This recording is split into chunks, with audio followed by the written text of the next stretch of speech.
It is your favorite agent, Kanya, that property guy. I'm back with another YouTube episode. I want to cover how to become a real estate agent in South Africa, because a lot of you guys are asking me. I was at another property yesterday, and someone was also asking me, hey, I'm thinking of coming into this property industry. And then I'm like, guys, it's not as glamorous as it looks, guys. It's not as easy as it looks. It's not as, because you look at the freedom. We have freedom because we're basically unemployed. That's why we have so much freedom. So it's not as glamorous as it looks. But I want to show you guys, or give you the format, the process, how you can become a real estate agent. Now people are saying there's this, I think it's a Netflix show, selling sunset, right? So people look at that and they think, ah man, being a real estate agent, it must be a wonderful job. You get paid to do nothing. Listen, guys, I've been in this industry for about 6 years. For the first 2 years, for the first 3 years, I was struggling. Okay, so you make a sale and then you don't know for the next month what's gonna happen. My first sale in real estate, I got a year into it. Can you imagine?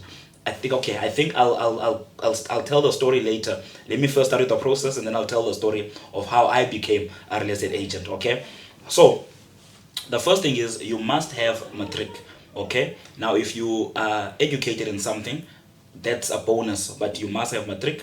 Secondly, it's important. So like people will mention you must have a laptop. It's not really important. What is important though is a car, because you need to get around.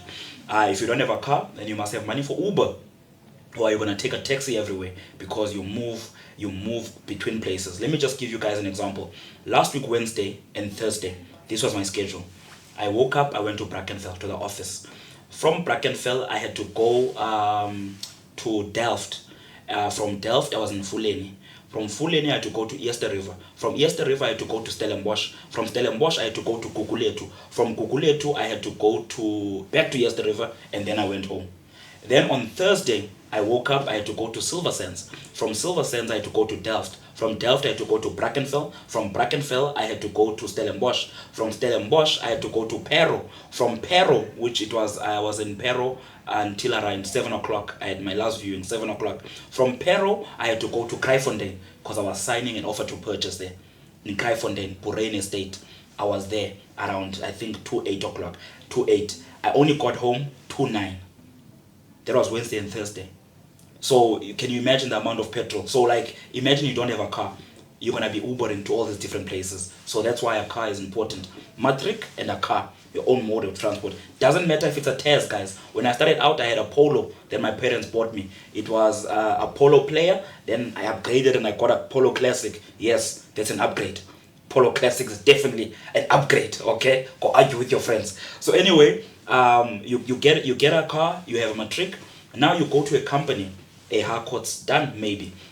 You say, hey, I'm interested in joining real estate, and then they take you on. So now when they take you on as an intern. Then you intern with them for a year. You're an intern for a year. But like in this time that you're an intern, you are able to sell property. You are able to make money. And then you intern with them for a year. Then after a year, so in that space, when the company on board you takes you on, they must register you with the Ppra, which is our governing body here in South Africa. The Ppra must issue you with a FFC. FFC is basically a license to sell. So that cost about, I think now the FFCs, they last about 3 years. That cost about 2.7 or something around there. So then you get an FFC, which is a license to sell real estate. After a year, the company now must take you through the motions in order to get you to full status agent. Full status agent is basically bragging rights. You are now an agent fully. You're no longer an intern. Now it means that you can negotiate your commission split with the company. Remember, you're not getting paid a salary. You only get paid when you make a sale, commission. Now, most companies, when you join them and you're an intern, your commission split is 50-50. So if you get a property and your commission is 20,000, you are only getting 10,000. The company is getting the other 10,000. That's how it works in simple terms, right? But now when you do become a full status agent, you need to go through a real estate school. There are many of them around. You need to complete your logbook, and then you write the test. You become a full status agent. Now you can come back to the company and say, look, I'm a full status agent. I'd like to renegotiate our commission split. They can say, okay, fine. You'll take 60% of the pie, and then we'll take 40%. And then you can even go further if you want to be a principal of a real estate company. You have your own real estate company. That's what we call them. We call them principals. Because guys, real estate industry is basically full of children. That's why we call our bosses the principal. Yeah, they are children. We are all children. So it's just chaos. It's a school here. So you need a principal to put order. So then if you want to become a principal, you go further. And you go back to the school of real estate and you write another exam where now you become a principal and you can open your own branch and you can hire and fire as you like. So that's the simple process. You need a matric, you need a car, go to a company, get them to hire you as an intern, start selling houses, and then if you want to, you can go and be a full status agent. Yeah, so that's how it is, guys, in a nutshell. That's how easy it is. That's how easy it is. Now, the part that is not easy is the selling of properties, because now I can tell you the story of how I joined real estate. So I have a background in journalism. That's what I studied. That's what I did as a work. I worked in journalism for 2 years, and then I decided, you know what, I'm overworked and underpaid, and I have things that I want to do in my life, and I don't see that this is going to be helping me. It was my passion, deep love for it. Left journalism. 2 months after leaving journalism, I'm standing outside my parents' house with my friend. He was about to leave. He had just came to visit me. And this lady drives by with a branded car. It's a real estate agent. Drives by. I noticed that, but like I'm speaking to my friend. She comes back the second time. And then I'm like, hey, I don't believe in coincidences. So I stop her. And then I'm like, I want to join this. How do I join this? And then she's like, you want to join the real estate industry? I say, yes. She says, come to me on Monday. Gives me a business card. Here's my address. Come to our office on Monday. I go there on Monday. It wasn't too far. It was in Kuils River. I go there. And we lived in Kuils River.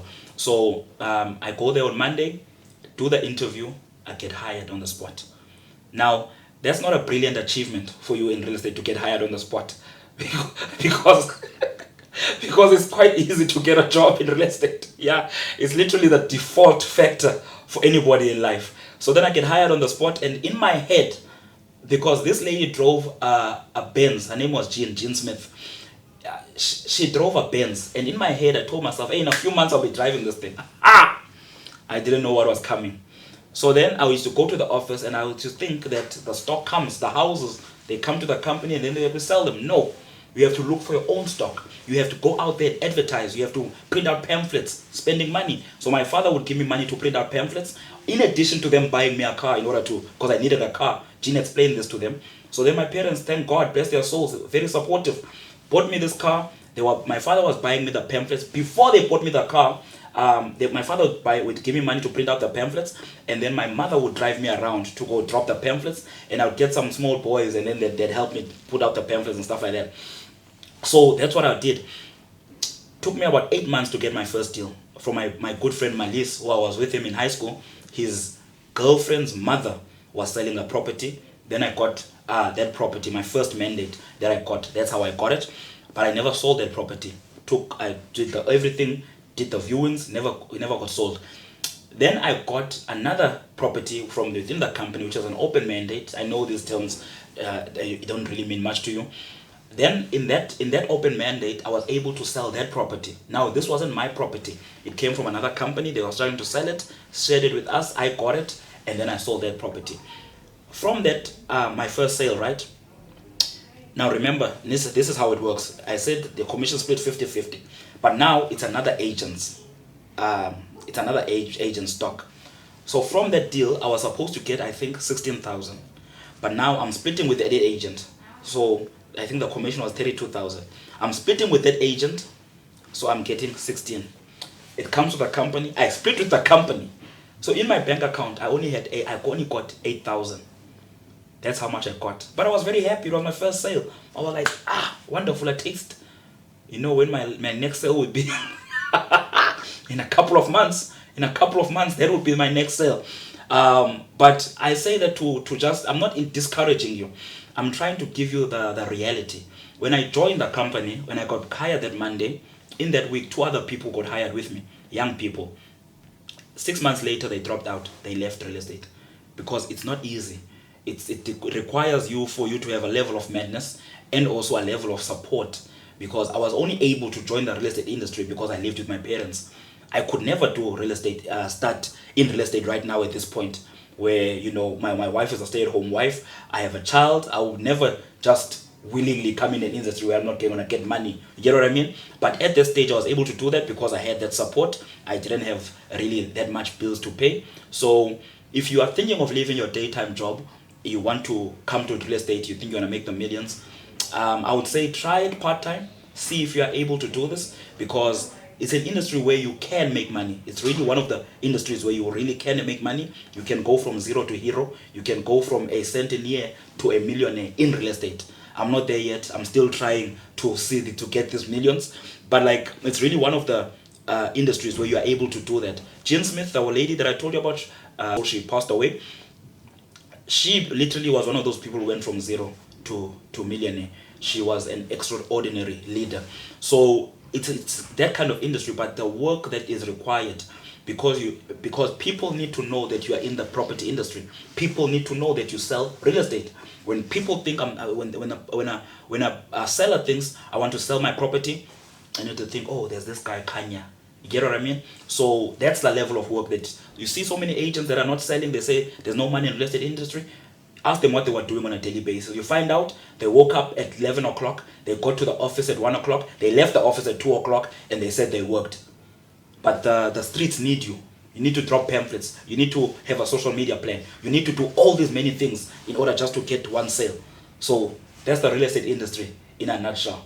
I hope that helps. Any questions, put them down in the comments, and I'll see if I can answer it on the comment, or I'll just make a separate video about that. It's your favorite agent, Kanya, the property guy. You know, as always,